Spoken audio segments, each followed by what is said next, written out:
Cheating wife story, unforgiven silent tears. John turned his attention back to Esther. "You knew things were bad between us," he said, his voice softer now, but no less hurt. "And instead of talking to me, instead of trying to fix what was broken, you turned to him? Hey, how are you today? Do you have anything interesting to share? I have a lot of stories to share with you. Let's get started." The bar door swung open, and there she was, my wife, Esther, laughing with him. The scene seared into my mind, a betrayal so vivid it ignited a fury I couldn't contain. I confronted them. The betrayal etched across their faces as the truth came to light. Rage consumed me, and what followed was an unforgettable showdown that unraveled our lives. How had it come to this? A web of lies, infidelity, and vengeance pulled tight until it snapped. This is the story of our downfall. Justice came at a price, and I was prepared to pay it. It was a gloomy late fall day. The trees still held onto their bright autumn colors, but the overcast skies and steady drizzle muted their vibrance. John Watson felt the same way, muted, worn out, and heavy with the weight of the week. He parked his car and hurried into the saloon, seeking refuge from the rain. Inside, the warm, dimly lit bar felt like a cocoon. John made his way to the end of the bar, settling into a seat that had long become familiar. His face bore the fatigue of a tough week. A teacher in his department had quit unexpectedly, leaving him scrambling to fill the position. Interviews with potential replacements had been abysmal. None of the candidates seemed remotely qualified. Books he'd ordered weeks ago hadn't arrived, leaving his students to grow increasingly irate with the growing reading load. Complaints had already reached the administration. Yet all of this paled compared to the turmoil brewing in his personal life. "Hi, Professor. Haven't seen you in a while." Chester, the bartender, greeted him warmly while polishing a glass. "Hey, Chester. Scotch and water on ice, please," John replied, glancing at the clock. It was just past 4 p.m. The day was far from over, but he needed this. "Coming right up," Chester said, sliding the drink over a moment later. John sipped his drink, letting his eyes wander around the bar. The dark wooden walls, vintage light fixtures, and cracked leather booths made the place feel like a time capsule, a place he'd sought comfort in for years, ever since his days as a graduate student. He allowed his thoughts to drift, the haze of memory pulling him back to those earlier years. He'd been younger then, brimming with hope. His dissertation on Henry Clay was about to be published, and the university had offered him a teaching position. The pay wasn't stellar, but he hadn't cared. Everything he'd worked for was finally falling into place. At the time, his girlfriend Esther Prynne had just graduated from law school and landed a promising job at a prestigious firm in the city. They'd been living together for over a year, and John had decided it was time to propose. The engagement ring had been modest, the diamond small, but Esther's reaction made him feel like a king. Her happiness was infectious, and John had felt like the luckiest man alive. They planned a spring wedding, the start of a bright future together. John's lips twitched into a faint smile as he thought of Esther then, so young, vibrant, and full of life. Her blonde hair had fallen in soft waves to her shoulders, and her sparkling blue eyes lit up whenever he walked into the room. At 5 feet 4 inches, she wasn't tall, but her energy made her seem larger than life. He'd loved her with everything he had, but as his smile faded, so did the warmth of those memories. His mind shifted to that fateful New Year's Eve party at her firm, just weeks after their engagement. He'd never liked her colleagues. Their thinly veiled condescension toward his career in academia made him feel out of place. Esther had always defended them, urging him to get along, but he'd struggled to hide his resentment. The party had been a tipping point. By 11 p.m., the event had devolved into drunken chaos. Employees staggered around, spilling drinks, their laughter echoing through the banquet hall. Esther had been among them, her laughter ringing louder than most. The senior partners sat at a distant table with their poised wives, looking on disapprovingly as the younger staff abandoned all decorum. John had felt like an outsider in his own life, watching from the edges as Esther embraced a world he didn't belong to. It wasn't jealousy. It was something deeper, a quiet realization that the distance between them was growing. And then, in the weeks and months that followed, the cracks that had formed that night began to widen. Esther stayed late at the office more often. Her laughter, once reserved for him, became scarce. Little things, a lingering look at her phone, a vague excuse about a dinner meeting, began to add up until the truth finally became undeniable. The memory of that moment, her laughter with another man in this very bar, burned like a fresh wound. It had been the beginning of the end, a moment that shattered their world and left John grasping for a way forward. Now, as he stared into his glass, John's jaw tightened. The pain of betrayal still lingered, but beneath it, a steely resolve began to take shape. The path forward would be messy, but one thing was clear. John wasn't going to let the betrayal define him. The story of their unraveling wasn't over yet. John noticed Art Doyle, the senior partner, seated at a distant table, his expression grim as he surveyed the scene. Ironically, Doyle was one of the few people from Esther's firm John genuinely respected. Unlike the others, Doyle had always treated John's academic work with admiration and made an effort to engage him in meaningful conversation at company events. As John observed Doyle's disapproving gaze, he smirked slightly. Doyle would undoubtedly have some stern words for the staff in the coming days, and the thought brought a momentary sense of humor to an otherwise uneasy evening. For John, gatherings like this were always uncomfortable. He avoided excessive drinking, determined not to follow in the footsteps of his father, whose struggles with alcoholism had ended tragically in a car crash. John's mother had been left to pick up the pieces, raising him alone with little support. Those years were hard. Growing up in a tough neighborhood, John had seen how poverty and neglect fueled the cycle of broken families and failing schools. He had been a part of that cycle, skipping school and running with a gang until his mother remarried. Tim Murphy, a no-nonsense policeman, had stepped in as a father figure and turned John's life around. With Tim's guidance, John abandoned his gang affiliations and discovered a love for education, pouring his energy into his studies. He'd vowed never to let alcohol or recklessness derail his future. This vow explained his discomfort at the party. The drunken revelry only magnified his unease. Even Esther, who rarely drank, was tipsy. She teased him for being too serious, urging him to relax. John, stone-faced, reminded her they'd been engaged only a few weeks, and he didn't want them starting the new year like this. But Esther brushed him off, annoyed, and insisted on staying until midnight. As the countdown approached, John roamed the party, searching for Esther. What he found left him frozen in place. Esther, kissing James Moriarty, one of her colleagues. This wasn't a fleeting, drunken peck. It was a full-blown embrace, passionate and deliberate.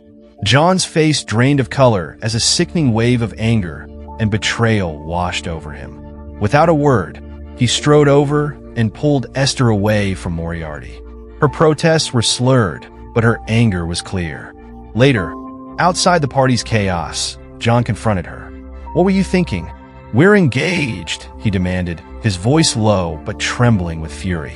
Moriarty, emboldened by alcohol and arrogance, stepped in.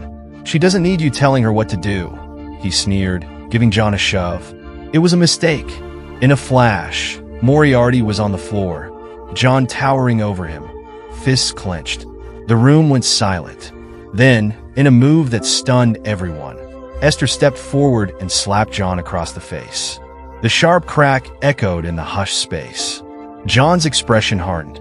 He reached for her left hand, slid the engagement ring off her finger, and dropped it to the floor. Then, with deliberate calm, he ground it under his heel until the diamond shattered. Without a word, he turned and walked away. The cold air outside hit him like a slap of its own, but it wasn't enough to soothe the whirlwind inside him.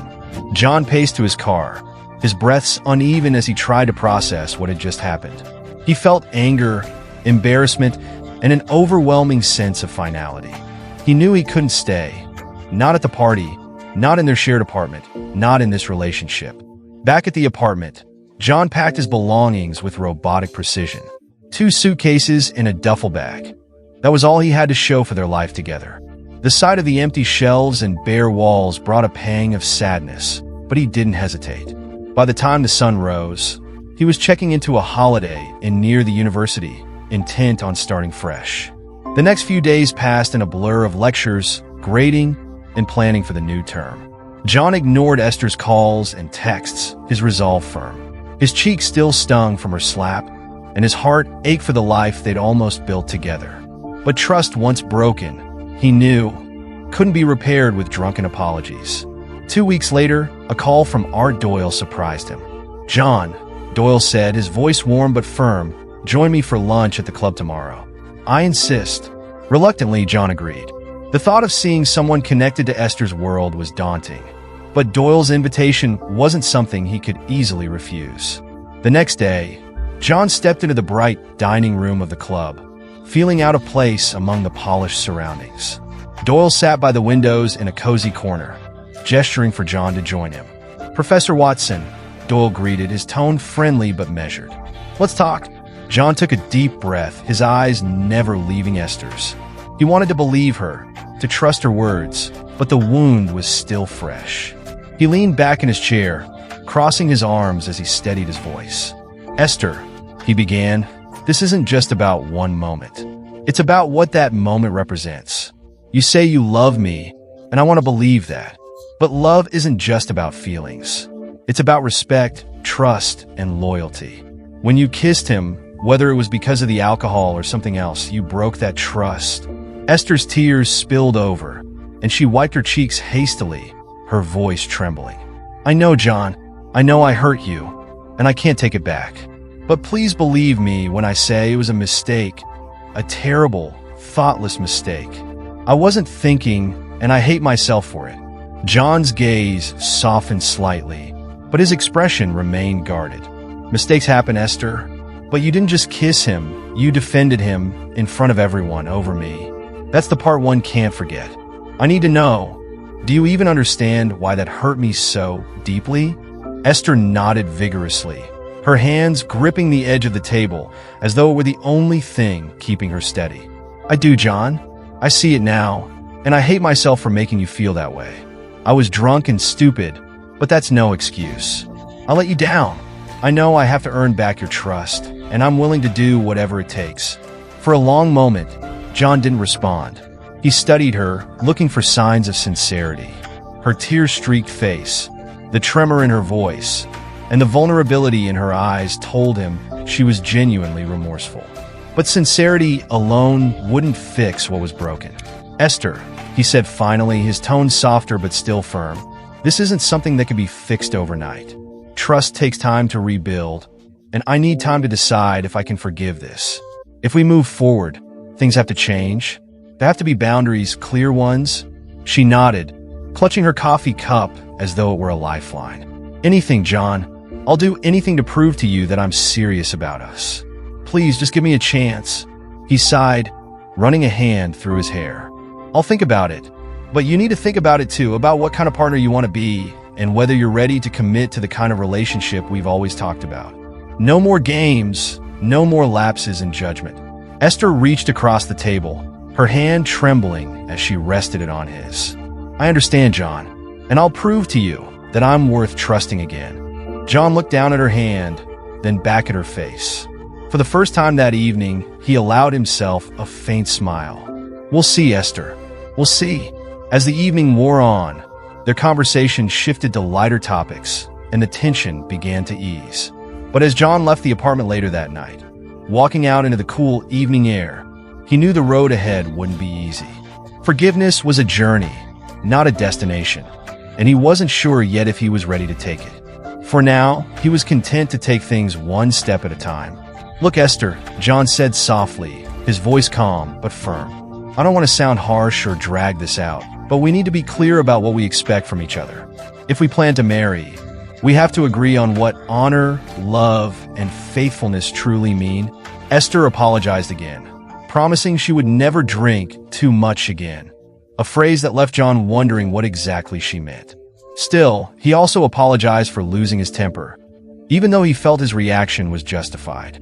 Their long conversation delved into their definitions of fidelity, loyalty, and trust, laying bare their expectations for the future. The following day, John moved back into their shared apartment. Within a few days, life seemed to resume its usual rhythm. Yet, John never purchased another engagement ring, and Esther never asked for one. Spring arrived, and with it came their wedding. Their marriage was a happy one, built on mutual love and understanding. But their love faced a significant challenge when they discovered a few years later that John was unable to have children.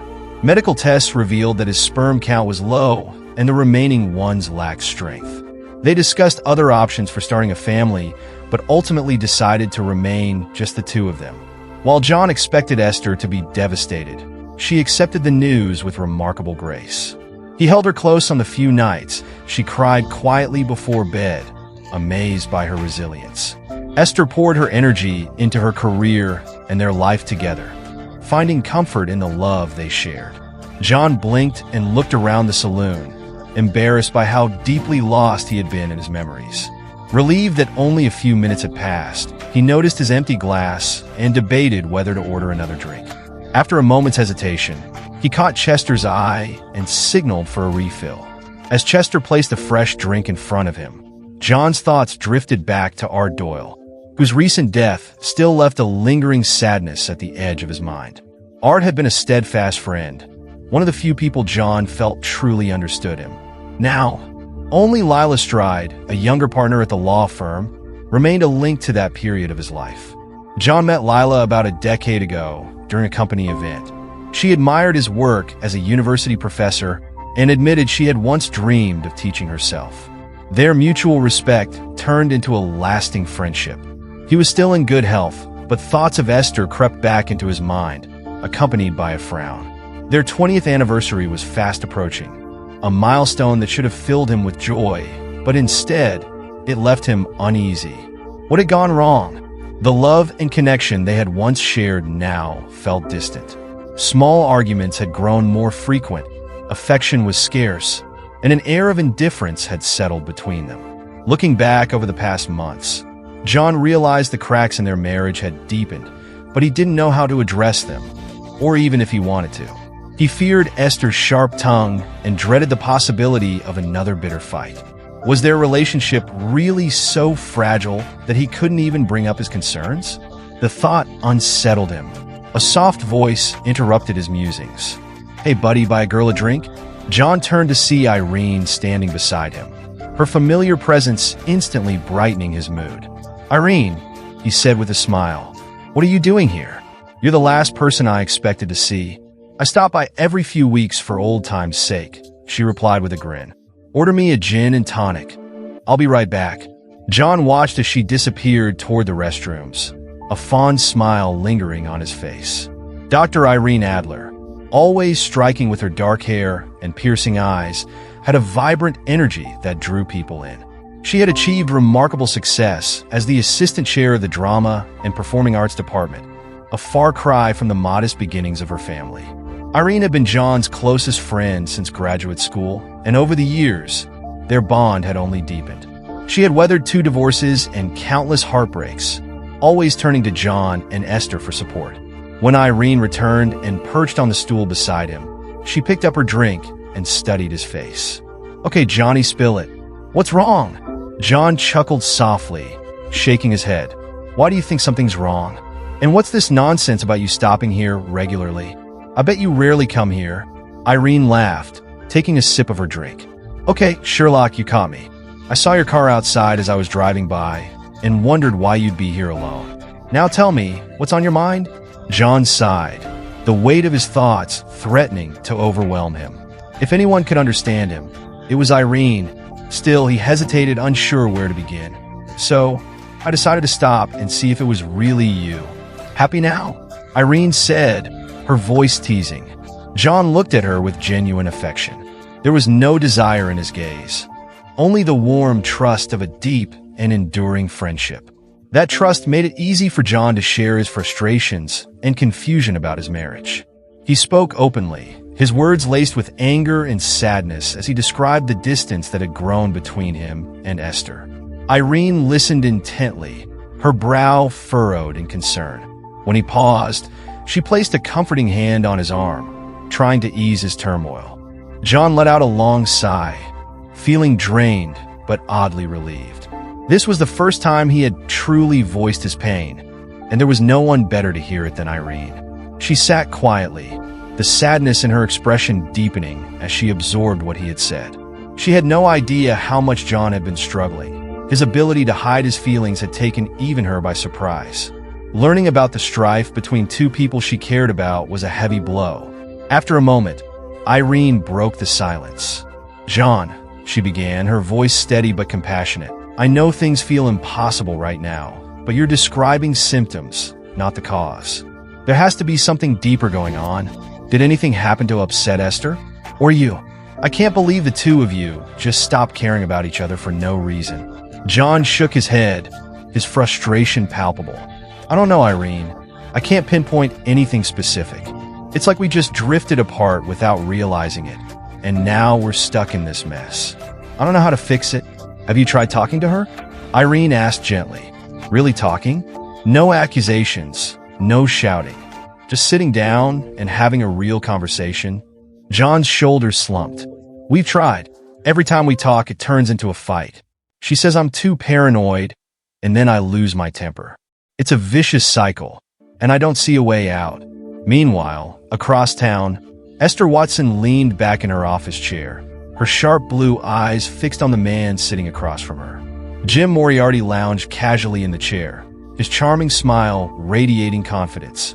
Esther studied him, her expression unreadable but tinged with a faint, bitter amusement. Jim had been trying to win her over for months, charming and flirtatious as always. She found herself admiring him, despite her better judgment. "Damn," she thought, "he still looks good, almost enough to excite me just by being here. But that's where it stops. He's not worth risking everything." Her marriage wasn't in the best place, but even so, she wasn't willing to cross that line. The thought of her strained relationship with John made her lips press together in a tight line. "Jim," she said finally, breaking the silence.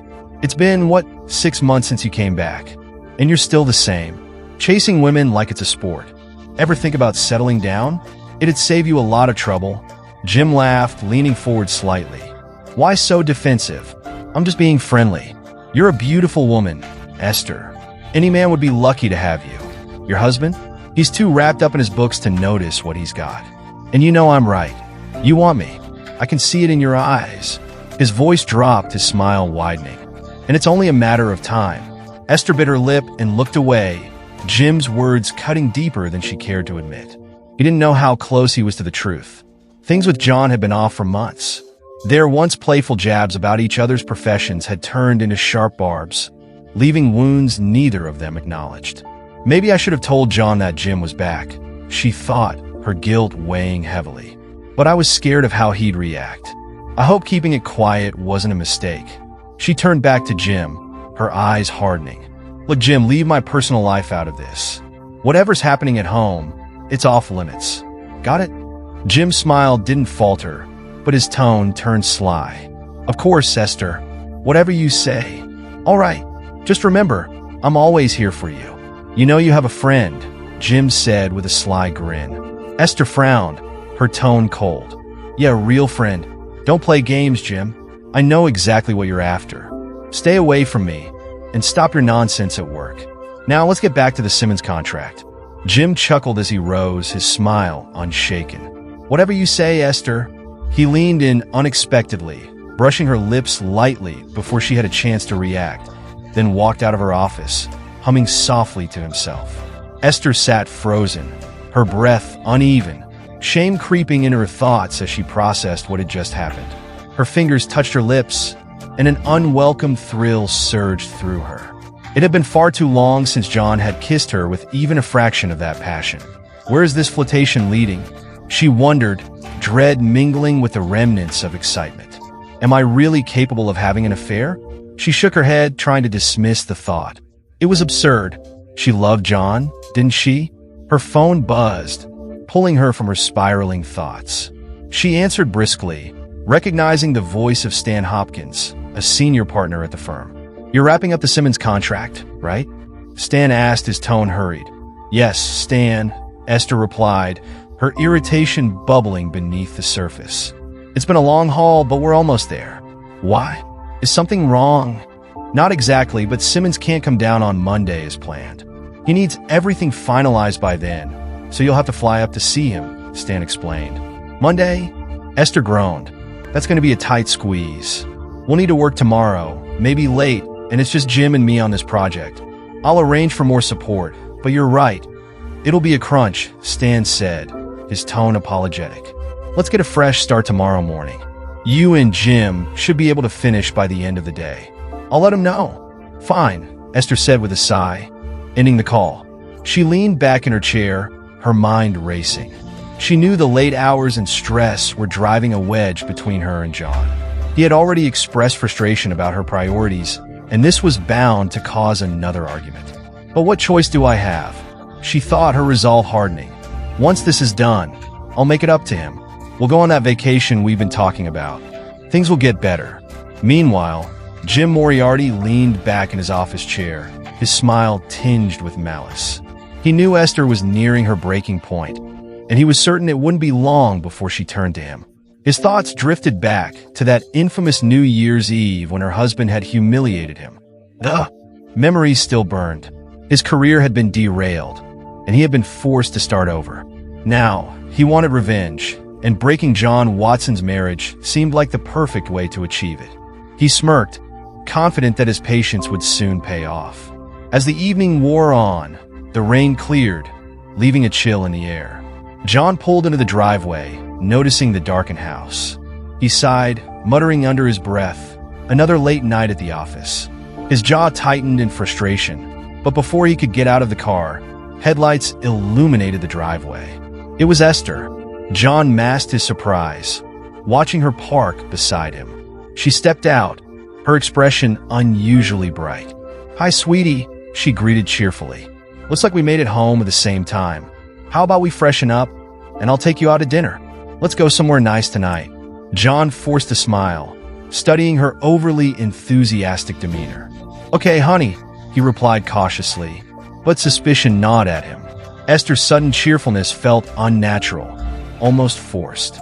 People don't just shift from being distant to overly affectionate without reason, he thought. Something was off. As they walked into the house, John couldn't shake the feeling that this was the calm before the storm. What is she hiding? He wondered, his unease growing with every step. John decided to play along, determined to see what Esther had in mind. Despite his lingering doubts, their dinner was surprisingly pleasant. Conversation flowed warmly, rekindling a faint hope in John. Maybe we can fix this, he thought, remembering the love they had once shared.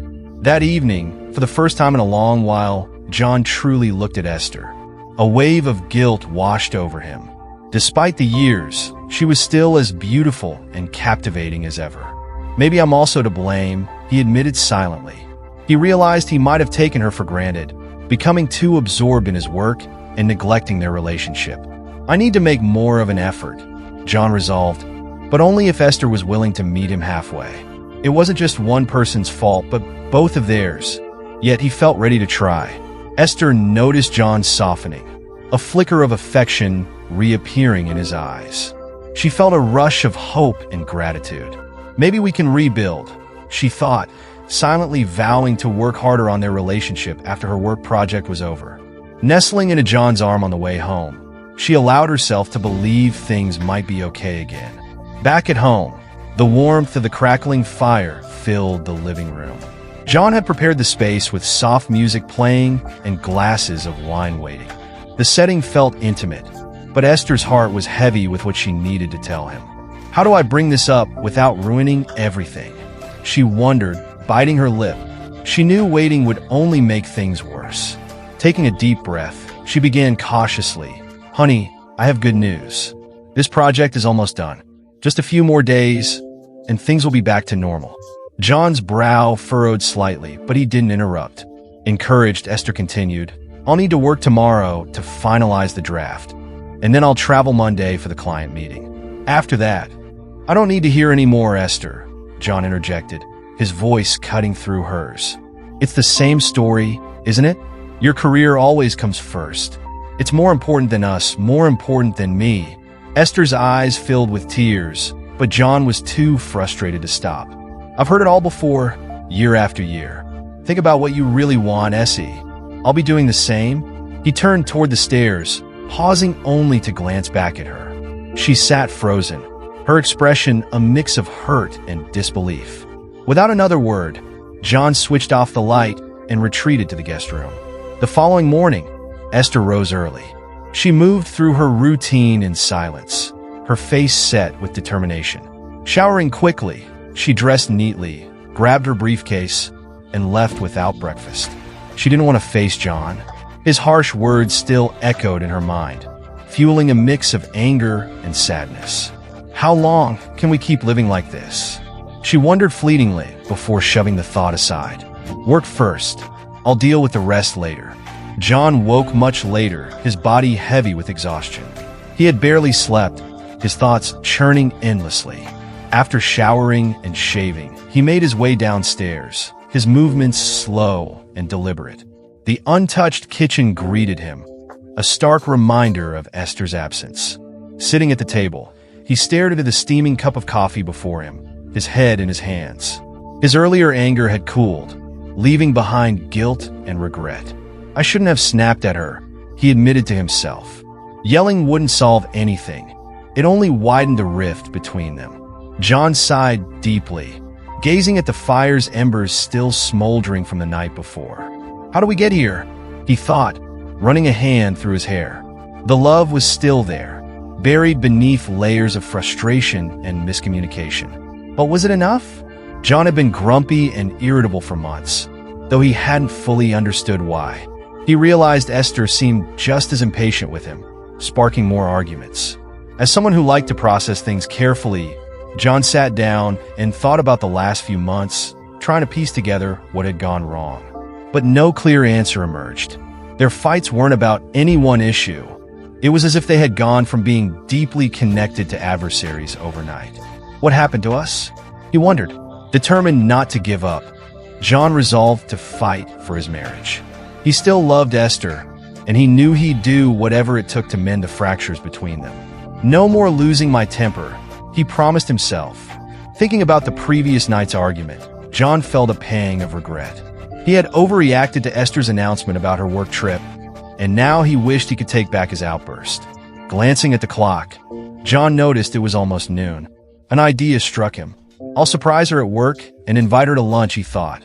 It felt like the perfect opportunity to show Esther he was willing to change and be more supportive. With newfound determination, John grabbed his keys and headed out the door. As he drove toward Esther's office, a tune hummed absent-mindedly from his lips. But the moment was interrupted by a sudden thunk-thunk from his car. A flat tire, he groaned.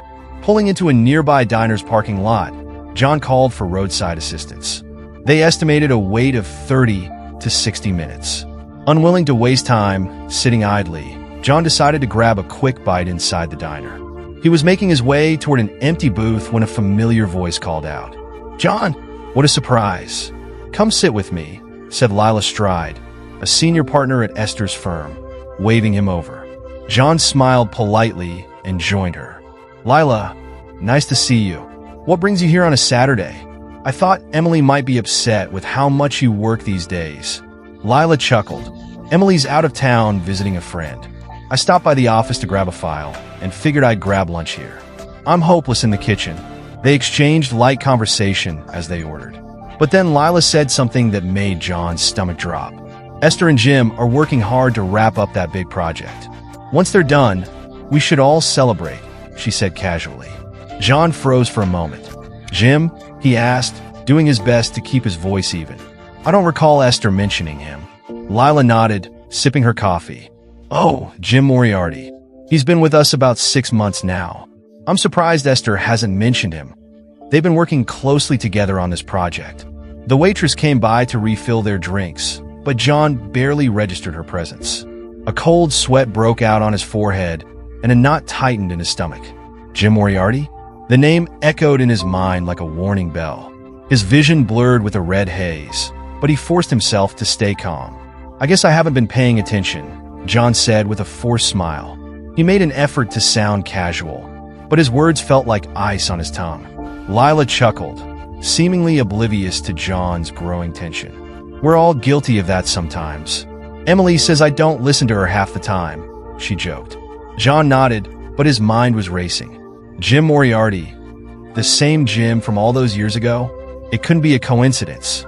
He struggled to finish his sandwich, each bite feeling like a lead weight in his stomach. Every minute he stayed in that booth felt unbearable, but he managed to keep the small talk going until the auto service truck finally arrived. Making a hasty excuse, John left the diner and returned to his car. The drive home passed in a blur. John barely remembered getting into the car, let alone navigating the streets. When he finally pulled into the driveway and saw his garage, he realized he had no memory of the journey. His thoughts were consumed by a mix of dread and anger. As he sat in his parked car, John gripped the steering wheel tightly. "What's going on? Why didn't she tell me about Jim?" The questions swirled in his mind, refusing to settle. One thing was clear: he needed answers, and soon. He took a deep breath, stepped out of the car, and trudged into the house, his mind a whirlwind of emotions. He felt adrift, as if the ground had been pulled out from under him. The thought wouldn't stop echoing in his head. "Esther is cheating on you. It's right there, plain as day, and you didn't even see it." John's stomach churned with anger and despair. His voice cracked as he yelled out loud to the empty house, "No, it's not true. Shut up." His voice bounced off the walls, loud and hollow in the quiet space. He stood frozen, trembling, trying to push the spiraling thoughts out of his mind. The pain was unbearable, and tears threatened to fall, but he wiped them away with the back of his hand. He stumbled toward the liquor cabinet, reaching for a bottle of scotch. Pouring himself a small measure, he added water and stared at the glass for a long moment. But as quickly as he'd poured it, he tipped the drink into the sink. "This isn't the answer," he muttered.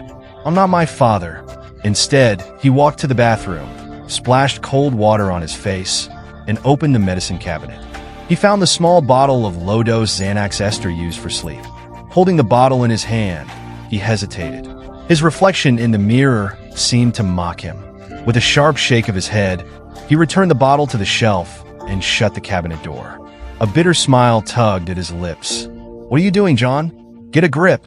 Though his mind was still racing, the initial shock began to dull, replaced by a creeping clarity. "So, Jim Moriarty is back," he thought. "She didn't even tell me. No wonder everything's been off between us lately. She's been juggling me and him." The realization hit like a punch to the gut. "Now, what do I do about it?" He exhaled shakily, his thoughts spiraling darker.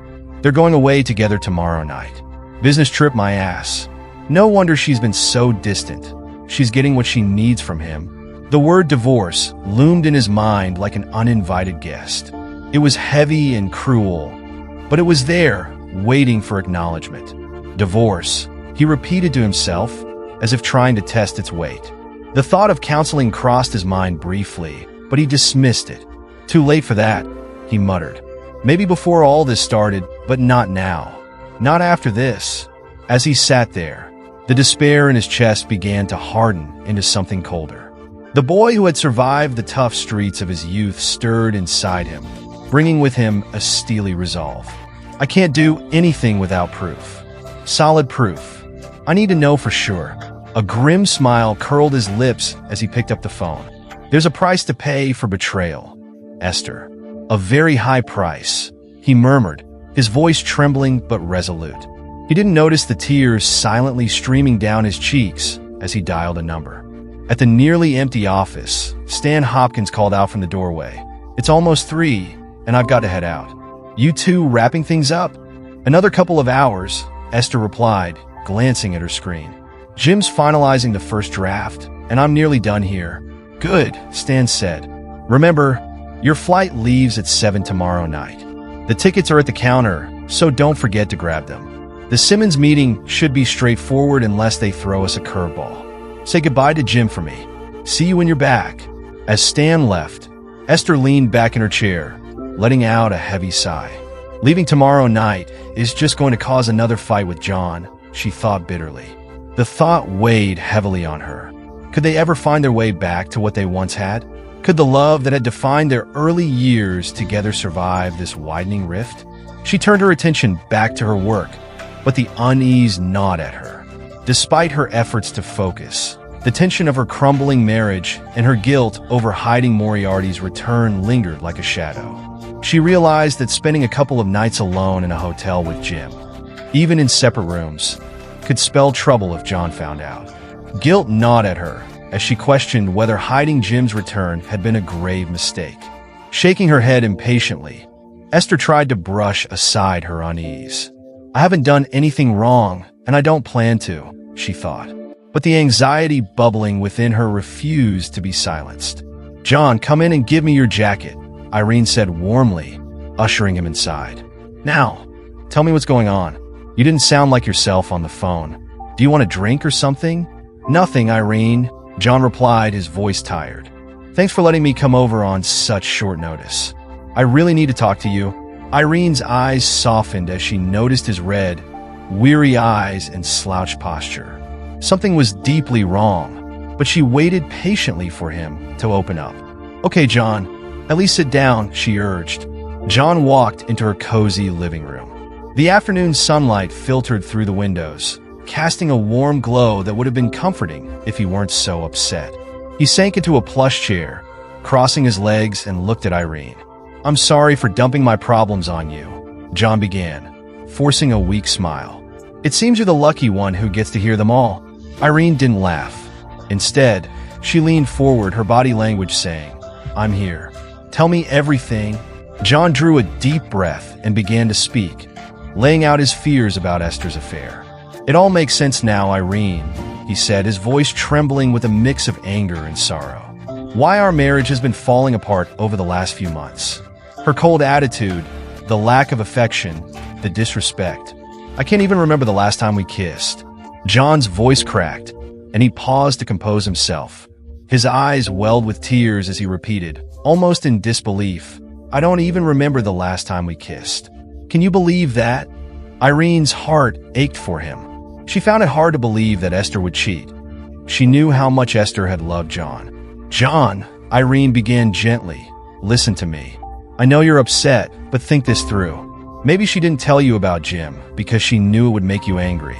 Maybe she didn't want to upset you. Isn't that possible?" John shook his head. "I've thought about that, Irene. I really have. But it doesn't add up. His return matches the exact time things started going wrong. That can't just be a coincidence. The late nights, the weekends, the sudden absences, they're too much.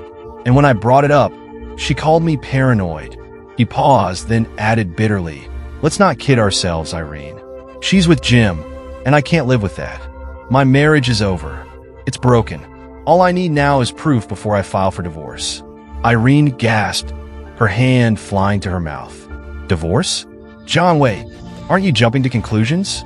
You don't have proof. Only suspicions. Yes, it looks bad, but don't rush. Talk to her. You know she can't lie to you." John's fist clenched, his face hardening. "Damn it, Irene. She's been lying to me for months. She's gotten good at it." He leaned forward, his voice lowering into a determined whisper. "I need your help. You're into drama and stagecraft, right? Can you disguise me? Make me unrecognizable? I need to follow her and Jim and get the proof I need." Irene blinked in shock, then laughed nervously, trying to lighten the tension. "John, what? Are you serious? You're going to be James Bond now? Forget makeup. You'll look ridiculous." Her laughter faded as she saw the intensity in his eyes. John wasn't joking, and makeup won't last for days. "But you're probably right about flying out and seeing for myself. Maybe I'll find I'm wrong. If you want to blend in, just change a few things. You never wear a hat. Get a baseball cap. Buy a pair of glasses from the dollar store. And instead of your usual suit, go with a denim jacket and jeans. Something no one's seen you in. Trust me, those small changes will make you invisible." John nodded thoughtfully. "Good idea. I'll do that. They don't expect me there, so the chances of them spotting me are slim. Esther leaves Monday morning. I'll book a flight right after hers. At least this way, I'm not just sitting around imagining her with that guy." Irene grimaced. This whole situation felt surreal. John and Esther had often been her support system when her own relationships fell apart. Now, she found herself stuck in the middle of their marital crisis. Irene never imagined she'd be in this position, and it unsettled her. She walked John to the door and hugged him tightly. "Keep me updated, okay?" she urged. "I will," John promised, his voice heavy with determination. He walked to his car and drove away slowly, his mind already planning his next steps. Irene stood in the doorway, staring after him. A wave of pity washed over her for the man she'd always seen as steady and composed. Then, a new and unsettling thought crept into her mind. If John leaves Esther, he'll be free, she murmured to herself, a flicker of something she couldn't quite name blooming inside her. She quickly shook her head, as if physically trying to dispel the thought. "No, stop it. Don't even think about that. You're their friend, not someone looking to take advantage." But the idea had already taken root, and Irene knew it wouldn't disappear so easily. "John! John!" Esther's voice rang through the house as she walked in. John, fresh from the back deck, turned at the sound of her voice. He could immediately tell she was upset. "Okay, Esther, calm down. I'm here. What's wrong?" he asked evenly, though his frustration simmered just beneath the surface. Esther took a deep breath, steadying herself. She knew this news might set him off, and she feared yet another fight. "John, please don't get mad," she began, her voice tense. "Let's not argue again." John crossed his arms but said nothing, waiting for her to continue. "I'm leaving Sunday night instead of Monday morning. The project will be done once I get the final approval. No more long hours, no more weekends. Things can go back to normal. I promise, once this is over, we'll fix this. I just need you to let me finish this." Esther's hands clenched as she braced for his anger. But instead of yelling, John stood silent, his face unreadable. "Okay, Esther," he said finally, his voice unervingly calm. "I get it. No shouting. No arguments. Go do what you need to do. We'll talk when you get back, because there's a lot we need to discuss." Without waiting for a response, he turned and walked out the door. Moments later, the sound of his car pulling away broke the heavy silence in the house. Esther stood frozen, stunned by his reaction. John had never walked away in anger like that before. That's when the full weight of their crumbling marriage hit her. "How did we get here?" she whispered to herself. Beneath the worry and fear, a flicker of anger sparked. "Why can't he understand my job? Why can't he support me more?" John didn't come home until late that night. After leaving the house, he'd driven aimlessly until he parked by the river and walked for miles, trying to untangle the mess in his head. When he finally returned to his car, exhaustion weighed on him. Not just physical, but emotional. Driving home, he kept replaying their arguments, their silences, their strained attempts at reconciliation. Every mile deepened his sense of defeat. "What's the point of all this worrying?" he thought bitterly. "This needs to end. Quit dragging it out and just get it over with." As he pulled into the driveway, he felt an eerie calm settle over him. He didn't know exactly what the next few days would bring, but he knew one thing for sure. Whatever happened, their marriage could never go back to what it once was. He arrived home to a dark, silent house. It was past midnight. John climbed the stairs quietly and entered the guest room, too exhausted to even change his clothes. He kicked off his shoes, collapsed onto the bed, and, despite the storm of thoughts in his mind, drifted into a deep sleep. The next day, tension hung heavy in the Watson household. John and Esther barely exchanged a glance, each retreating into their own corners of silence. When the taxi arrived that afternoon, Esther grabbed her briefcase and suitcase and walked out without saying a word. From the window, John watched her leave, her silhouette fading as the cab pulled away. For a moment, he questioned his plans for the following day. Did it even matter anymore? Her departure felt like a quiet ending to their marriage. But then he clenched his jaw. "I need proof. I can't live with doubt." The next morning, John checked into a hotel under a pseudonym, dressed to blend in. A Phillies baseball cap, oversized glasses, a plaid shirt, jeans, and a denim jacket made him look like a tourist. As he glanced at himself in a lobby mirror, even he was surprised by how different he looked. "They'll never notice me," he thought, feeling a surge of confidence. By 11 a.m., John was stationed discreetly in a corner of the lobby, where he had a clear view of the elevators. He ordered a coffee and settled in, his heart beating steadily. He needed to remain calm and methodical. As he scanned the lobby, a flower shop caught his eye. Inspiration struck, and he stepped outside to call them. In a steady voice, he ordered a dozen red roses to be delivered to Esther's room within the hour. A simple test, he thought. Back in the lobby, he watched as a bellman named Bill appeared carrying a vase of roses. John followed at a safe distance, his heart pounding. Bill pressed the button for the 12th floor, glancing briefly at John, who nodded and offered a casual smile. They exited together, but John hung back, watching Bill turn left down the hall. From the corner, he saw Bill knock on a door, wait a moment, and then use a key to enter room 1212. Good, John thought, retreating quickly to the stairwell. He descended one floor, stepped out, and used the elevator to return to the 9th floor where his own room was located. His movements were deliberate, careful. At 4 p.m., John was back in the lobby, seated with a newspaper on his lap, though he wasn't reading a word. His eyes kept darting to the clock on the wall, and time seemed to crawl. At exactly 6:33 p.m., his patience was rewarded. Esther walked into the lobby, accompanied by a tall, lean man with blonde hair, James Moriarty. John's stomach tightened. So it's him. From his vantage point, John studied their interactions. They both looked tense, their conversation clipped and subdued. They didn't exchange smiles or touch, and the air between them seemed heavy with frustration. As Moriarty tried to guide Esther toward the dining room, she pulled away, shaking her head, and headed for the elevators. Reluctantly, Moriarty followed. John watched the elevator lights, tracking their movements. The elevator paused on the 8th floor before continuing to the 12th. Only then did he realize he'd been holding his breath. He exhaled sharply, his mind racing. John grabbed a quick dinner in the hotel's coffee shop. Eating mechanically, he returned to his spot in the lobby, the same chair with the same newspaper.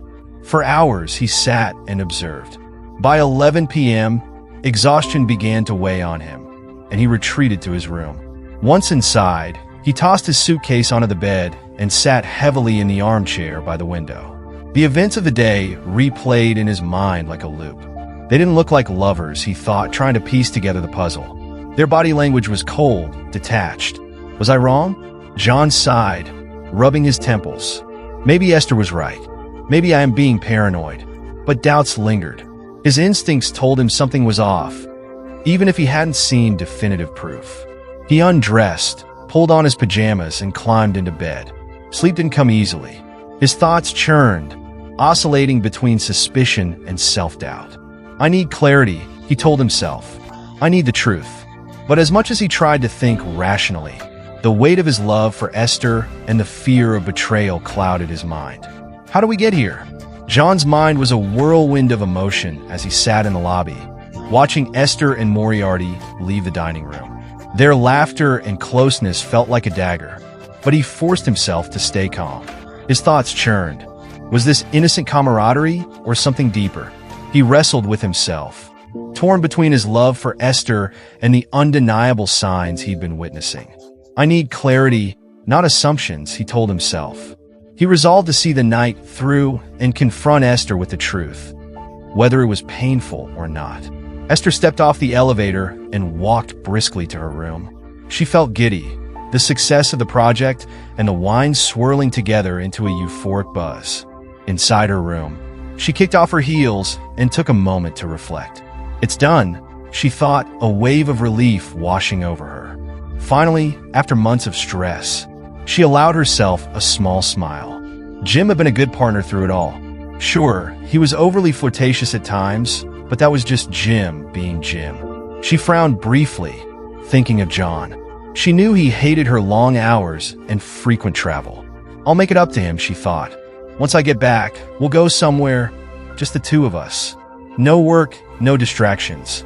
She changed into a casual dress, something comfortable but still elegant, and slipped on a pair of flats. She hesitated, her fingers brushing the hem of the dress as she thought about Jim's invitation. Just one drink, she reminded herself. Then bed. Back in the lounge, Jim was nursing a scotch, his expression thoughtful. He glanced at the entrance every few seconds, a sly smile playing on his lips. When Esther walked in, his face lit up. "You clean up nice, Essie," he said, raising his glass. Esther rolled her eyes but couldn't help smiling. "Don't get used to it. One drink, Jim. Then I'm calling it a night." Jim chuckled, signaling the bartender. "Fair enough. What'll it be?" As they sipped their drinks, the conversation flowed easily. They talked about work, shared jokes, and basked in the afterglow of their success. Esther laughed more than she had in weeks, feeling lighter than she had in months. Meanwhile, John sat in his hotel room, staring blankly at the wall.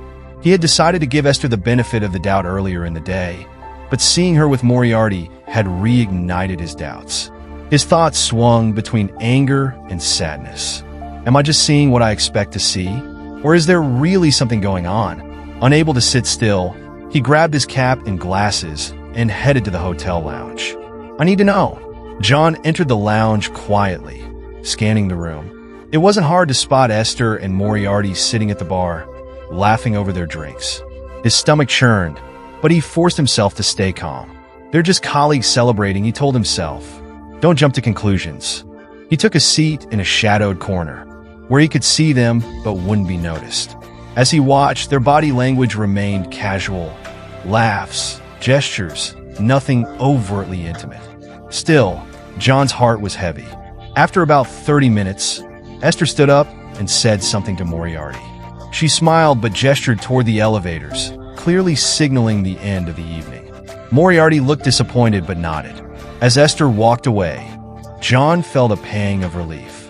Back in her room, Esther kicked off her shoes again and let out a long sigh. That's enough excitement for one day, she thought. She grabbed her phone and noticed a missed call from John. Guilt tugged at her. She dialed his number, but hesitated as it rang. When he answered, his voice was neutral, almost distant. "Hey, John, I saw you called," she said softly. "I did," John replied. "Just wanted to check in." There was an awkward pause. "The project's done," Esther said, trying to fill the silence.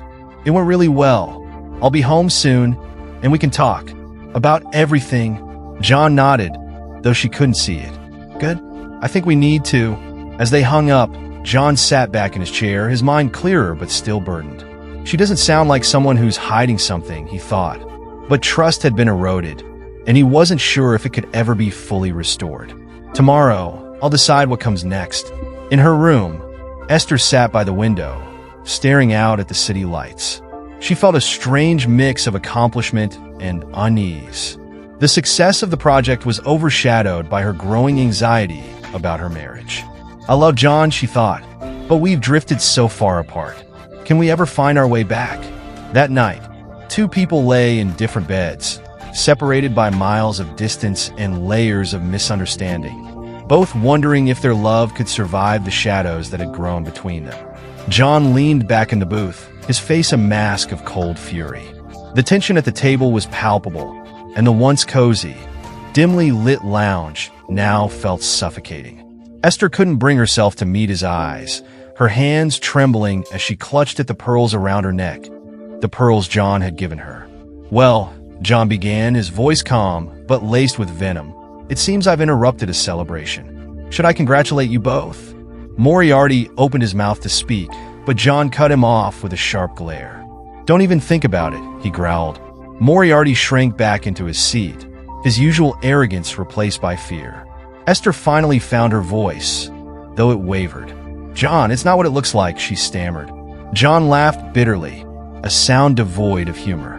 "Not what it looks like?" he echoed, gesturing to the two of them. "Then enlighten me, Esther. What exactly am I looking at?" She glanced at Moriarty, who avoided her gaze, clearly unwilling to come to her defense. "We were just talking, having a drink after the project wrapped up," she said weakly. "Talking?" John said, his voice rising. "That's what you call this?" He leaned forward, his eyes boring into hers. "I watched the whole thing, Esther. I saw everything. The laughter, the touches, the kiss." His voice broke slightly, but he quickly regained control. "You were supposed to be my wife."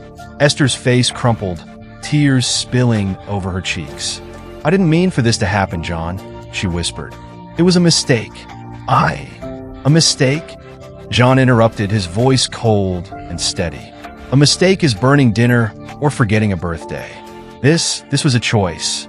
A deliberate, calculated choice. Moriarty, sensing the weight of John's words, cleared his throat. Look, man, this isn't just on her. John's hand slammed onto the table, cutting him off mid-sentence. If you value what's left of your dignity, you'll shut your mouth and stay out of this, he hissed. Moriarty nodded mutely, sinking further into his seat. John turned his attention back to Esther. You knew things were bad between us, he said, his voice softer now, but no less hurt. And instead of talking to me, instead of trying to fix what was broken, you turned to him? Esther sobbed openly now, her hands covering her face. I'm sorry, she whispered, her voice barely audible. I don't know what's wrong with me. I was drunk, Don't, John said firmly. Don't blame the alcohol. You knew exactly what you were doing. He stood up, pulling his coat tightly around him.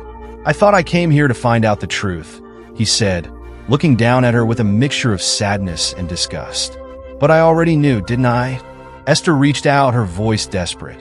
John, please, don't leave like this. We can talk. We can fix this.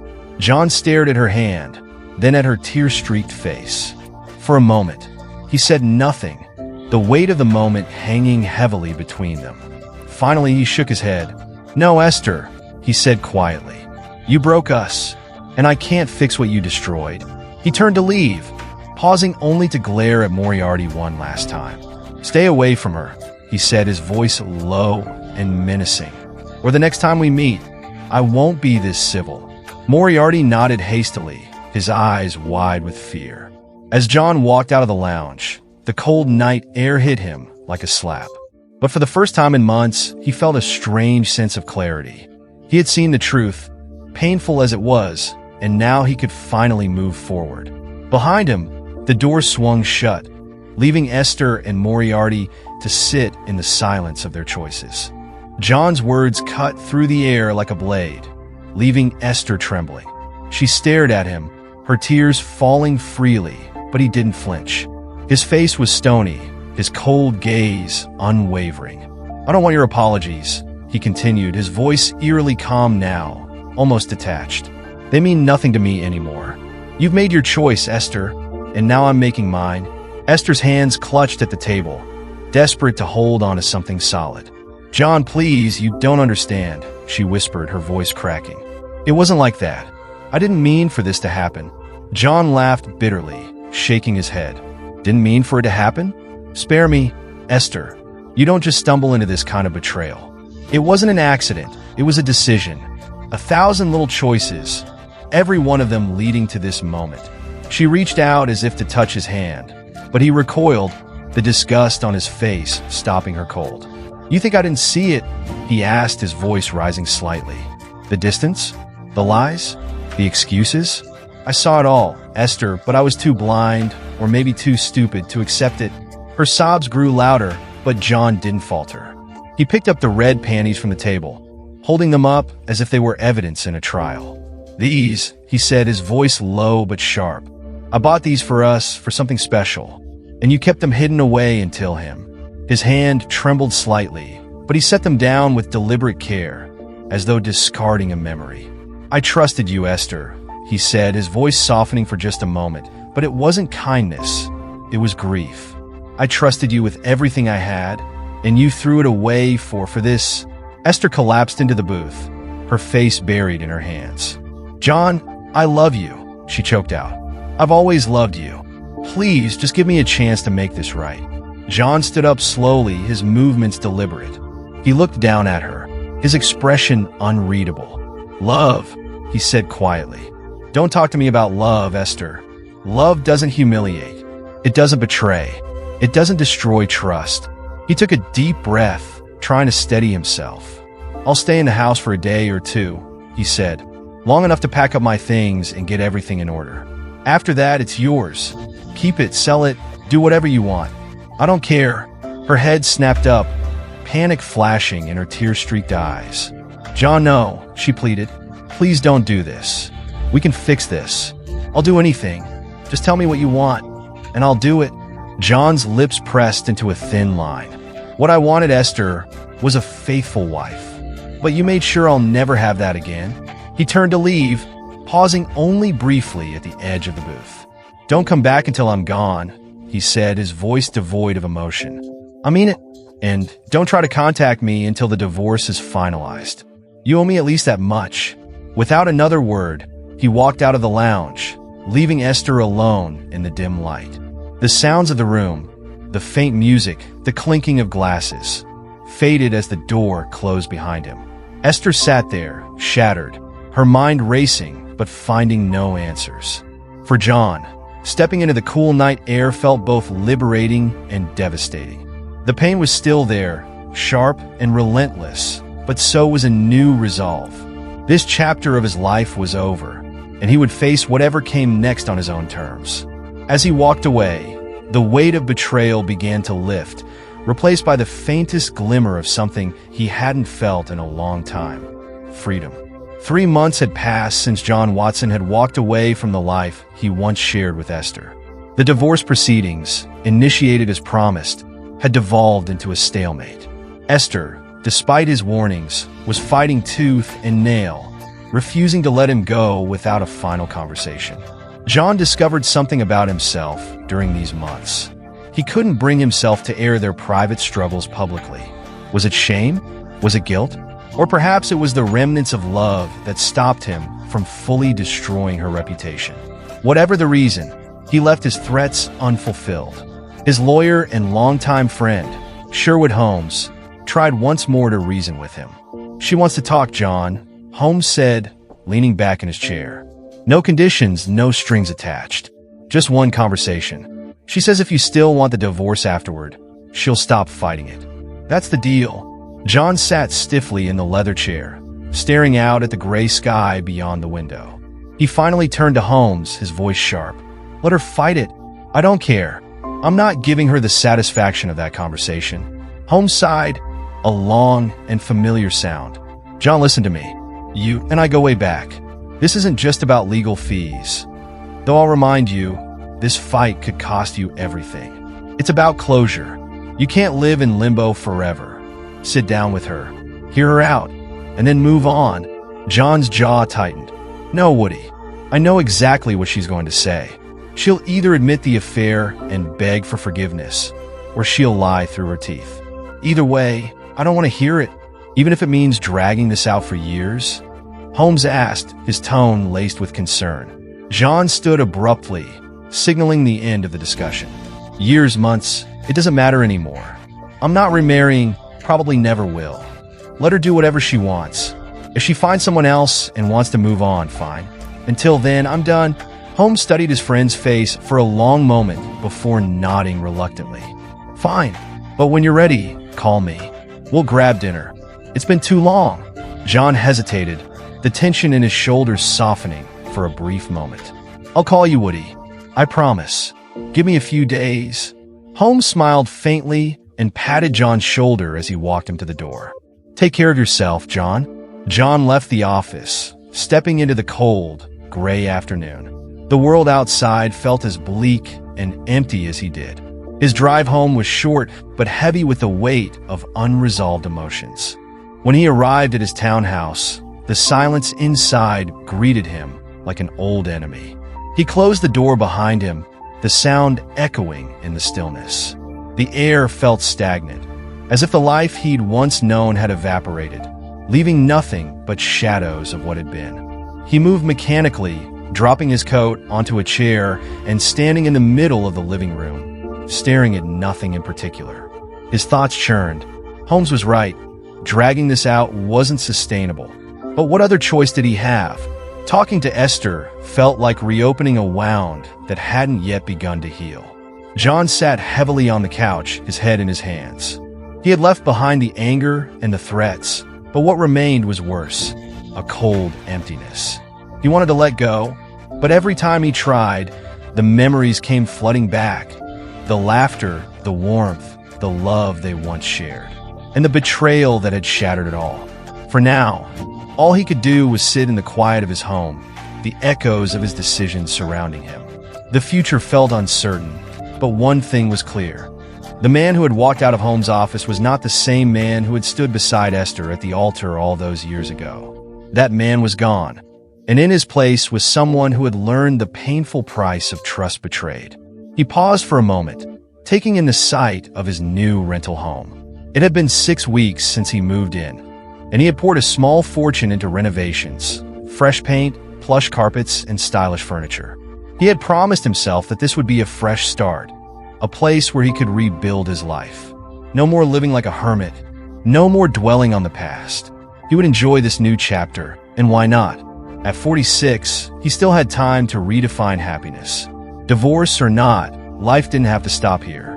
John paced the spacious living room, his footsteps muffled by the new carpet. The house was modern, with clean lines and high ceilings that made it feel open and inviting. The kitchen gleamed with polished stone countertops and state-of-the-art appliances, and the master bedroom boasted an en-suite bathroom that rivaled those in upscale hotels. But what sold him on the place was the small sunroom just off the living area, separated by sleek sliding glass doors. Inside, a brand-new hot tub waited, its sleek design and bubbling water promising hours of relaxation. He allowed himself a small smile as he glanced at it. Over the last few weeks, that hot tub had become his sanctuary. After long days of work and endless nights of frustration over Esther's stubbornness, it was the one place he could unwind. Meanwhile, across town, Irene Adler was having a much rougher evening. "Damn it, Tony," she shouted, her voice shaking with frustration. "It's not the end of the world. It's just not working. You know it as well as I do." Tony glared at her, his face red with anger. "This isn't about us, Irene. You're just scared of your mother's judgment. She wants you to marry some nice Italian boy, and I'm not good enough for her. Well, to hell with that. And to hell with you. Get out, Tony!" Irene snapped, her voice breaking as she turned away, not wanting him to see the tears forming in her eyes. For a moment, Tony hesitated, his expression softening with regret. But then he left, slamming the door behind him. Irene stood frozen in place, her shoulders trembling. She wasn't heartbroken. She'd known for weeks that Tony wasn't the one, but the pattern of failed relationships was wearing her down. Why couldn't she find someone who truly loved her? What was wrong with her? She sighed, brushing the tears from her cheeks. "Stop it," she muttered. "No more pity parties." She headed to the bathroom, letting the hot water of the shower wash away some of her tension. Afterward, she sat in the living room with a glass of bourbon, staring at the shadows flickering on the walls. The emptiness felt suffocating, and she realized she couldn't spend another evening alone. Without overthinking, Irene picked up the phone and dialed a familiar number. "Hey, John," she said. "Are you busy? I could really use some company." An hour later, Irene pulled into John's driveway. The warm light spilling from the windows made the house look inviting, and she felt a flicker of gratitude for her old friend. Before she could ring the doorbell, the door opened, and John greeted her with a smile. "Perfect timing," he said, helping her with her coat. "Dinner just arrived, and it's still hot. Come on in." Irene laughed, the sound genuine for the first time all evening. "Wow, John, you sure know how to sweep a girl off her feet. Chinese takeout and all. This is perfect." They sat at the dining table, the aroma of sweet and savory dishes filling the air. Between bites of General Tso's chicken and fried rice, their conversation flowed naturally. Irene told him about her argument with Tony, her voice a mix of frustration and amusement. John shared updates about his new place, including the hours he spent soaking in the hot tub. By the time the meal was over, both felt lighter, their troubles momentarily forgotten. "Thanks for this, John," Irene said, leaning back in her chair. "I needed a night like this." "So did I," John admitted. He gestured toward the sliding glass doors. "Feel like a soak? The hot tub's ready to go." Irene raised an eyebrow. "Now that's an offer I can't refuse." As they stepped into the warmth of the sunroom, the bubbling water of the hot tub welcomed them. For the first time in months, John felt like he could finally breathe again. And maybe, just maybe, this was the beginning of something new, not just for him, but for both of them. After tossing the empty containers into the trash, John and Irene moved to the living room with the last bit of wine from an open bottle. They poured the remaining wine into their glasses and continued chatting until they were empty. John glanced at the empty bottle, then at Irene. "You know what?" he said, setting his glass down. "Enough with the small talk. Let's get serious."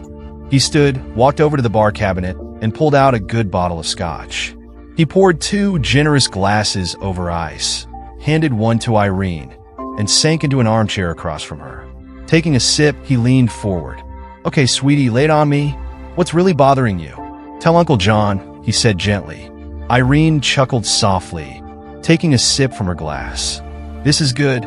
I didn't know you had such good taste in scotch." John smiled faintly, but remained silent, waiting.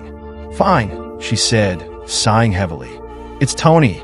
He broke up with me today." "For heaven's sake, John, what's wrong with me? Why can't I keep a man?" Her voice was raw, pained. John swirled the amber liquid in his glass, watching her carefully. "You really want to know?" he asked. "Because if you do, it's no big mystery. But you have to be sure you want to hear it." Irene stared at him, startled by the seriousness in his tone. "What do you mean? If you knew, why didn't you tell me before? Why keep quiet?" she demanded, her frustration bubbling to the surface. John raised his hands in defense. "Hold on, Irene. It's not that simple. Esther never let me say anything. She thought it would hurt your feelings. I didn't agree, but I went along with it. But now, who cares what she thinks?" His laugh was bitter, his sneer unmistakable. "Here's the truth.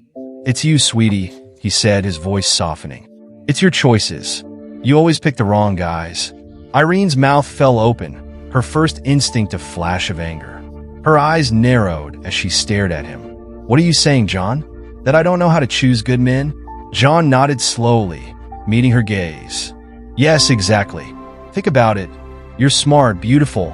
You could have anyone. But the ones you pick, they're jerks. Every time." Irene sat back, stunned. Her initial anger faded as John's words sank in. She couldn't deny it. The pattern was undeniable. The men she dated were always the same. Charming at first, but ultimately unworthy of her. "Son of a gun," she whispered. "You're right. Why didn't I see it before? Why do I do this?" She looked up, her expression bewildered. "Maybe I should see a therapist or something. There's got to be a reason." John stood, shaking his head. "Hold on," he said, walking back to the bar. "Let me refill our drinks." As he poured, he continued. "You're not a loser, Irene. Don't even think that. But talking to someone might not be a bad idea. It could help." He paused, then chuckled softly, a hint of sadness in his voice. "Hell, maybe I need to talk to someone too. I'm not exactly firing on all cylinders myself." When he handed her the refilled glass, they looked at each other for a moment. Irene's lips twitched into a smile, and soon both of them were laughing. "Boy, we're quite the pair," Irene said, taking a deep sip from her drink. "At least you had almost 20 good years with one woman." Her face fell as soon as the words left her mouth. She clapped a hand over her lips, eyes wide. "John, I'm so sorry. That just slipped out. I didn't mean—" "Don't worry about it," John interrupted, his voice soft but steady. "You're right. Most of those years were good. And that's what makes this so hard." For a long moment, they sat in silence, each lost in their own thoughts, the weight of their shared struggles settling between them like an unspoken pact. John's voice was tinged with sorrow as he swirled the amber liquid in his glass. "I always wonder how many other men there were during those good years. When you lose trust in someone you love, everything becomes doubtful," he said, staring into the distance. Then he shook his head and sighed. "Enough of that. Let's fill these glasses again. I'm glad you came over, Renee. We can drink together." He laughed, though the sound was hollow. Irene gave a bittersweet smile. She knew John needed the distraction, even if it was just for a night. They continued chatting, sharing memories and inside jokes, their laughter gradually loosening under the influence of the scotch. They both knew the next morning would bring regret in the form of hangovers, but at that moment, they didn't care. "Johnny," Irene slurred, her voice thick from the alcohol. "What's that tub thing outside?" "A spa." John tried to focus, his mind swimming. "The spa? Yeah, good idea. Let's get in." Together, they stumbled toward the small alcove where the hot tub stood, laughing and leaning on each other for balance. "Oh, no swimsuit," Irene said with mock sadness. "I didn't bring a bikini." "Forget it," John said, laughing. "Let's just go skinny dipping." Irene burst out laughing and shrugged. "All right," she said, her inhibitions dulled by the alcohol. They began undressing, their movements clumsy and uncoordinated. Soon, they were both standing there, vulnerable but unembarrassed. John's eyes flickered as he took her in, momentarily coming out of his drunken haze. "Wow," he muttered. "You look amazing." Irene felt a faint blush creep up her cheeks, but didn't shy away. "You're not so bad yourself, Johnny," she said, her tone light. For a moment, they stood in silence, the weight of the moment lingering between them. John cleared his throat and laughed awkwardly. "See? You're not so bad after all. Come on, let's get in." He helped Irene into the warm, bubbling water, and they sat side by side, letting the jets soothe their tension.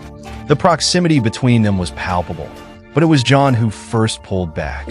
"I'm sorry, Renee," he said suddenly, splashing water onto his face. "I don't know what I was thinking. I just can't do this." His voice cracked as he put his face in his hands. Irene, feeling a pang of empathy, reached out and gently took his hand. "It's okay, Johnny," she said softly. She helped him out of the tub, wrapping a robe around him, and led him to his bedroom. He collapsed onto the bed, and within moments, his breathing steadied as he fell asleep. Irene stood over him for a moment, her heart heavy. Knowing she was in no condition to drive, she found her way to the second bedroom and lay down. Sleep didn't come easily. Her thoughts churned, replaying the events of the night. She realized something profound. John wasn't available, and he never would be, not truly. Even though he and Esther were separated, it was clear that his heart still belonged to his wife. And, Irene admitted to herself, she didn't love John romantically. He was her best friend, her confidant, but nothing more. Her eyes filled with tears, not for herself, but for John. She could see how deeply he still loved Esther, and she knew that her betrayal, real or perceived, would haunt him forever. Across town, Esther sat in her dimly lit living room, her hands trembling as she clutched a cup of tea. "I know I messed up," she whispered to herself, tears streaming down her face. "But John is wrong. I never had an affair with Jim or anyone else. He thinks I've been cheating on him for months, and I can't get him to sit down and listen." Her reflection in the window was gaunt and tired. The stress of the past few months had taken its toll, leaving her looking hollow and pale. She had lost weight and barely had the energy to do anything outside of work.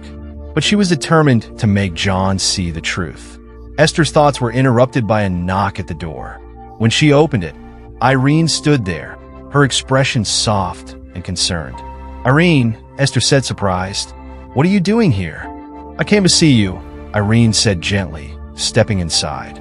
"John's going through hell, but I can see you are too. I think I understand, Esther." The two women sat down, the weight of their shared connection with John heavy in the air.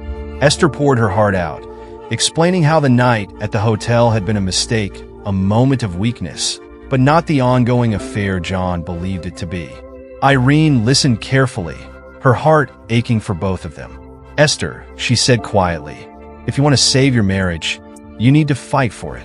And I don't mean fighting him in court. You need to find a way to reach him. Because if you don't, this will destroy both of you." Esther whispered almost to herself, "But I don't understand John. I've tried talking to him, but he won't listen. He won't see or talk to me." Her voice cracked as tears filled her eyes. "He's never been this stubborn before. I think I've hurt him badly, Irene. He won't even face me, and I can't blame him." She paused, struggling to steady herself, and added, "Every time I think I have no more tears left, they just keep coming." Esther stood up abruptly, wiping at her face, and looked at Irene with a pleading expression. "Renee, could you please stay with me for a while? I need to do something, and I really need your support. Can you stay?" "Of course, I'll stay," Irene replied gently, reaching out to hold her friend's cold hands. "I just wish there was more I could do to help." Esther glanced at her watch before picking up the phone. "I hope he's still in his office," she muttered, dialing a number. "Hi, Woody, it's Esther," she said, her voice steadier now. Could I come see you in the morning? There was a pause as she listened to the response on the other end. Yes, I've decided to give John what he wants, no conditions. Thanks, Woody. She hung up the phone and turned back to Irene with a resigned look. I'm going to give John the divorce, Esther said quietly. He deserves to move on. This is the least I can do. Irene stared at her in shock. Esther, wait, this is crazy. You both love each other. Maybe I can talk to John again? Please, let me try. Shaking her head, Esther replied firmly, No, John needs to start over. Fighting the divorce isn't fair to him. Our marriage is over, and it's my fault. I can't fool myself anymore. Her voice trembled but grew stronger as she added, Just stay with me for a while. Please, Irene. Irene squeezed her hands tightly. I'll stay as long as you need, she said, her voice filled with empathy. Meanwhile, John Watson was sitting in his study, stunned by what he had just heard from his lawyer. Woody, what's going on? Is Esther trying to pull a fast one? She doesn't give in this easily, he said, pacing the room. After a pause, he sighed. Okay, let her come. Let's see if she signs without any conditions. I won't hold my breath, though. He leaned back in his chair, rubbing his temples. Dinner? Sure. I know where that is. I'll meet you there at 7 o'clock. See you then. The phone call left him feeling unsettled. This was what he wanted, wasn't it? Yet, as he wandered aimlessly from room to room, the familiar comfort of his home seemed to mock him. Finally, he sank into a chair, running his hands through his hair. What's wrong with me? He muttered. He stood abruptly, deciding he needed a beer. Just as he opened the fridge, the phone rang again. Hello? Oh, hi, Irene. What's up? He listened as Irene spoke. Forget it, Irene. Oh, sure. I'm meeting Woody tonight. You can join us. Actually, I'll pick you up around 6:30. We'll go together. No more nagging, okay? See you tonight. Bye. Later that evening, John and Irene walked into the restaurant. Woody was already seated, and John quickly introduced the two. He couldn't help but notice their shy demeanor. Irene's cheeks were flushed, and Woody seemed reluctant to let go of her hand. Hey, you two, John said with a laugh. You look like teenagers on a first date. Do you like each other? Both Woody and Irene blushed deeply, quickly taking their seats. Johnny, enough, Irene said, smiling shyly. You're embarrassing us. The evening carried on, filled with laughter and lighthearted conversation. They barely touched on John's divorce, and for the first time in weeks, he felt a glimmer of peace. Watching his two closest friends interact, a small smile crept onto his face. Maybe, just maybe, not everything was falling apart. The decision to face his old home filled John Watson with unease. As he stood on the porch, the familiar sight of the house he had shared with Esther for so many years brought a rush of emotions. His throat tightened, and despite the chill in the air, beads of sweat formed on his forehead.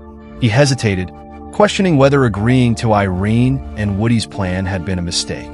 John took a deep breath and knocked softly. Moments later, the door opened to reveal Esther. She looked thinner, paler than he remembered, her face a mixture of surprise and caution. John, she whispered, her voice trembling slightly. I didn't expect to see you. I wasn't sure I'd come, John admitted, stepping inside. The warmth of the house enveloped him, but it felt foreign, no longer the home he had known. He glanced around, noticing the small changes Esther had made. New cushions on the couch, a few framed photos that hadn't been there before. It looked like she was trying to start over, just as he was. They sat in the living room, an awkward silence stretching between them. Finally, Esther spoke. I signed the papers, she said quietly, her hands twisting nervously in her lap. I didn't read them. I trust you, John. You've always been the better person. John winced at her words. The bitterness he had carried for months softened slightly, replaced by a pang of guilt. He hadn't expected her to capitulate so completely. Why didn't you fight it? He asked, his tone harsher than he intended. You were ready to go to war over this. Esther's gaze dropped to her hands. Because I hurt you, she admitted. And I can't undo that. You deserve peace, John, even if it means letting you go. Her words stunned him. For the first time in months, he saw not the woman he had accused, but the partner he had once loved deeply. The anger that had fueled him seemed to dissipate. leaving only exhaustion and a lingering sadness. "Esther," he began, his voice softer now, "why didn't you just tell me about Moriarty from the beginning? Do you have any idea how much pain all of this has caused?" She looked up at him, tears welling in her eyes. "I was scared, John. Scared you'd think the worst. And when things started to fall apart between us, I didn't know how to fix it. I made mistakes, awful ones. But I swear to you, I never had an affair with him. That night at the hotel." She paused, her voice breaking. "It was a moment of weakness, not a betrayal of our whole marriage." John stared at her, trying to process her words. Could he believe her? Did it even matter anymore?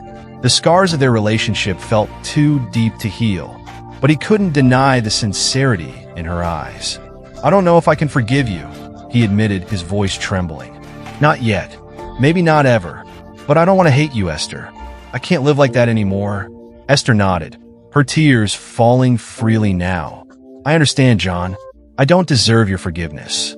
I just want you to find happiness, even if it's not with me." They sat in silence for a moment, the weight of their shared history pressing down on them. Finally, John stood.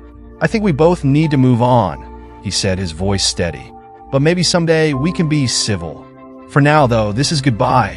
Esther stood as well, her legs trembling.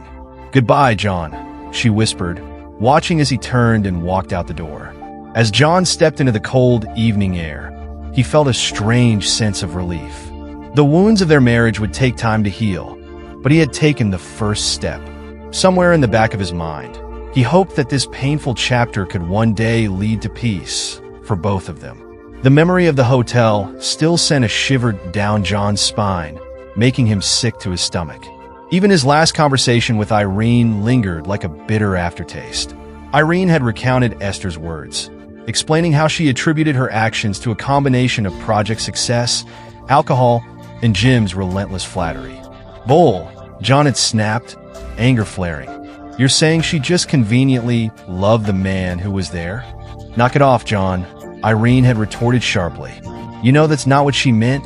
The tension between them eventually cooled, and Irene convinced John to meet with Esther. But as the door opened and Esther appeared, backlit by the soft glow of the hallway, John almost turned on his heel and left. "John, please come in," she pleaded, her voice trembling. John stood rigid for a moment before forcing a weak smile. "All right, Esther. Thank you," he muttered as he stepped into what used to be their home. Everything looked the same. The familiar furniture was in place, but there was an unsettling stillness in the air. A thin layer of dust coated the surfaces, something Esther would never have tolerated before. She hated anything out of order. He stayed silent, his gaze flitting around the room. "Thank you for agreeing to see me," Esther said softly, breaking the silence. "I truly appreciate it, and I promise I won't take more time than needed." "Fine, Esther," John replied curtly, his voice cold. "Woody and Irene convinced me to come. I don't see the point, but since you're not fighting the divorce, I gave in." Esther swallowed hard, bracing herself. She knew this conversation would be grueling, but it was her last chance to explain herself. She had to tell John the truth, no matter how much it hurt. "John, please just listen. It might not change anything, but it will help me," she said, her tone imploring. John stared at her for a long moment, his eyes hard. Finally, he gave a sharp nod and sat down stiffly. "Okay, Esther, I'm listening." Esther took a deep, shaky breath. "John, believe me when I say I've never been with Jim or any other man besides you. What you saw that night, I know it looked terrible, but it's not what you think." John's eyes narrowed. "The truth is rarely pure and never simple," he said, his voice laced with bitterness. Esther blushed, but pressed on. "I can't excuse what I did. I've thought about it endlessly, trying to understand how I let it happen. I've come up with nothing but shame and regret." She paused, her voice faltering. "I was thrilled that night, John. Thrilled that the project was finally over, that it was a success. I drank too much, and Jim was there, flattering me. I lost control." John stayed silent, his jaw clenched, his emotions roiling just beneath the surface. "I've been tormenting myself ever since," she continued, her voice breaking. "I hate myself for what I did. I know you hate me too, and I deserve it. But I need you to believe me when I say it was never an affair." John's expression didn't soften. He felt her words, but they only added to the storm inside him. Despite everything, he believed her. Yet, believing her didn't ease the pain or resolve the conflict tearing at his heart. "I was also angry with you," Esther admitted, her voice trembling. "I felt like you didn't support me, and it hurt. It's no excuse. I know that, but it's the truth. I wish I could take it all back." John leaned forward, his elbows on his knees, his voice low and steady. "Esther, let me ask you this. If I hadn't shown up that night, would you have ended up in bed with Jim? Would you have let him take you further?" Esther's breath hitched. The question struck her like a blow.